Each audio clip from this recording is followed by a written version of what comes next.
தெரிந்ததும் தெரியாதுங்கிற நம்முடைய பகுதியில் நாள்தோறும் பல புதிய தகவல்களை தெரிஞ்சிட்டு இருக்கோம். அந்த வகையில் நாம் பார்க்க போகிறது எகிப்தில் கிடைத்த தமிழ் கல்வெட்டு.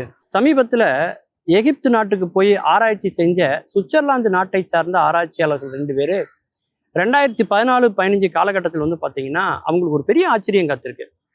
எகிப்தில் வந்து அந்த கல்வெட்டில் பிரமிடு, அந்த கல்வெட்டில் கிரேக் என்று சொல்லக்கூடிய கிரேக்கம், லத்தீன் மொழிகள் தான் எழுதப்பட்டிருக்கும். அதுக்கு நடுவில் சில தமிழ் எழுத்துக்களை அவங்க பார்க்குறாங்க. ஆச்சரியமாக இருக்குது. இங்கே எப்படி இந்த தமிழ் இலின்னு சொல்லக்கூடிய அந்த பழங்கால தமிழ் எழுத்துக்கள் எப்படி இங்கே வந்து பொறிக்கப்பட்டது அப்படிங்கிறது ஆச்சரியமாக இருக்குது. அதுவும் பார்த்தீங்கன்னாக்கா சிகை கொற்றன் வரக்கண்ட அப்படிங்கிற ஒரு வார்த்தை 8 இடங்கள்ல பதிவாயிருக்கு. அதாவது வேலி ஆஃப் த கிங்ஸ் அப்படின்னு சொல்லுவாங்க. அந்த பார்வோன் என்று சொல்லக்கூடிய ஒரு மன்னனினுடைய கல்லறைகள் இருக்கக்கூடிய இடம் அந்த இடம். ரொம்ப முக்கியமான ஒரு இடம் அந்த இடம். மணற்பாங்கான தரைகள் இருக்கக்கூடிய இந்த பாலைவனத்தில் இருக்கக்கூடிய இந்த கல்வெட்டு வந்து பார்த்தீங்கன்னா நமக்கு வந்து எகிப்தோட நம்ம நாட்டுக்கு வந்து ஒரு 2000 ஆண்டுகளுக்கு முன்பே ஒரு தொடர்பு இருக்குது அப்படிங்கிறத தெரியப்படுத்துது. சிகை அப்படின்னா என்ன அர்த்தம் அப்படின்னா தலைமுடி அப்படின்னு அர்த்தம், இல்லை குடுமி அப்படின்னு நம்ம சொல்லலாம். கொற்றன்னா மன்னன் என்ற அர்த்தம். அப்போ சிகை கொற்றன் அப்படிங்கும்போது என்ன முடிவுக்கு நம்ம வரலாம்னா ஒரு பெரிய ஒரு வணிக குழுவினுடைய தலைவனாக இருக்கலாம், மிகப்பெரிய ஒரு வணிக வேந்தனாக இருக்கலாம். அப்படிப்பட்ட யாரோ ஒருத்தருங்க வந்திருக்காங்க. இன்றைக்கும் நாம் ஏதாவது சுற்றுலாத்தலத்துக்கு போனால் நம்ம வந்துட்டு போனது தெரியுங்கிறதுக்காக ஏதாவது ஒன்று அதில் எழுதிட்டு வருவோம். சிலர் வந்து காதலர்களாக இருந்தால் மரத்தில் எழுதுவாங்க, மாணவர்களாக இருந்தால் அவங்க படிக்கிற மேசையில் ஏதாவது இருக்குவாங்க, அவங்க பேரை பதிவாங்க இல்லையா? அந்த மாதிரிலாம் இல்லைங்க. அதாவது அன்றைக்கு வந்து இன்னைக்கு இருக்கிற மாதிரியான ஒரு திசை காட்டி கருவிகள் கிடையாது. இன்னைக்கு இருக்கக்கூடிய ஜிபிஎஸ் சிஸ்டம்லாம் இன்னைக்கு கிடையாது. பாய்மரத்தை நம்பி காற்றினுடைய திசையை மட்டுமே வந்து நன்கு உணர்ந்து 2000 ஆண்டுகளுக்கு முன்பே கடல் கடந்து போயிருக்கிறார்கள் அப்படின்னா அவங்க எவ்வளோ பெரிய ஒரு தொலைநோக்கு சிந்தனையோட, எவ்வளோ பெரிய ஒரு இலக்கோடு அவங்க போயிருப்பாங்கன்னு பாருங்க. அவர்களுடைய நோக்கம் வாணிபம் மட்டும் கிடையாது, நம்முடைய கலாச்சாரத்தை அந்த மண்ணில் பதிவு செய்யணும், அதையும் தாண்டி நம்முடைய மொழியை அங்கே பதிவு செய்யணுங்கிற அந்த உயர்ந்த எண்ணம் இருக்கு பாருங்க.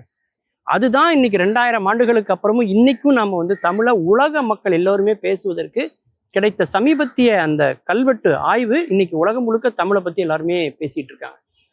அவ்வளோ ஒரு பழமையான ஒரு மொழியாக நம்முடைய தமிழ் மொழி இருக்கு அப்படிங்கிறத வந்து நம்ம வந்து அங்கே பார்க்குறோம். ஏன்னா அந்த ரோம் நாட்டோட நமக்கு வந்து ஒரு வாணிப தொடர்பு இருக்க போய் தான் இங்கேருந்து நாம் வந்து மிளகு, விலை உயர்ந்த ரத்தினங்கள், அப்புறம் துணிகள், இந்த மாதிரி பல பொருட்களை இங்கேருந்து கப்பலில் ஏற்றி கொண்டு அந்த நாட்டுக்கு கொண்டு போய் அந்த மணற்பாங்கான அந்த பாலைவனத்தில் ஒட்டகத்தில் பயணம் செய்து அந்த நைல் நதியினுடைய கரையில் இருக்கக்கூடிய நகரங்களில் இருக்கக்கூடிய வாணிபர்களோடு அவங்க ஒரு வாணிப தொடர்பை ஏற்படுத்தி இருக்கிறார்கள் என்பதற்கு எகிப்தில் கிடைத்த ஆதாரம் இந்த ஆதாரம். ஆனால் நம்முடைய தமிழ்நாட்டில் ஏராளமான ஆதாரங்கள் எப்போ நமக்கு கிடைச்சிக்கிட்டு தான் இருக்கு. அவர்களோட நமக்கு இருந்த வாணிப தொடர்பு வந்து நம்ம யவனர்கள்னு சொல்லி நம்முடைய சிலப்பதிகார இலக்கியத்தில் பார்க்கலாம். அகலாராய்ச்சின்னு எடுத்துக்கிட்டால் எல்லா இடத்துலையுமே நமக்கு அதற்கான ஆதாரங்கள் இருக்குது. கிரேக்க நாணயங்கள் இந்த மண்ணில் கிடைக்குது. அப்படி பார்க்கும்போது நமக்கும் அவங்களுக்கு மாதிரி வாணிப தொடர்பு இருக்குங்கிறதுக்கு நமக்கு பல ஆதாரங்கள் இருக்குது. மிகச்சிறந்த ஆதாரம் அப்படின்னு பார்த்தீங்கன்னா கீழடியை நம்ம சொல்லலாம். கீழடியில் கிடைத்த பொருட்களை எல்லாம் நம்ம சொல்லலாம்.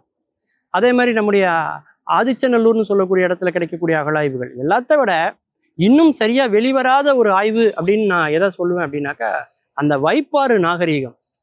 விருதுநகர் மாவட்டத்தில் இருக்கக்கூடிய அந்த வைப்பாறு நதியினுடைய கரைகளில் அகழாராய்ச்சி பண்ணும் பொழுது அது இன்னை விட ஆச்சரியப்பட பல தகவல்களை நமக்கு அது வந்து கொடுக்குது.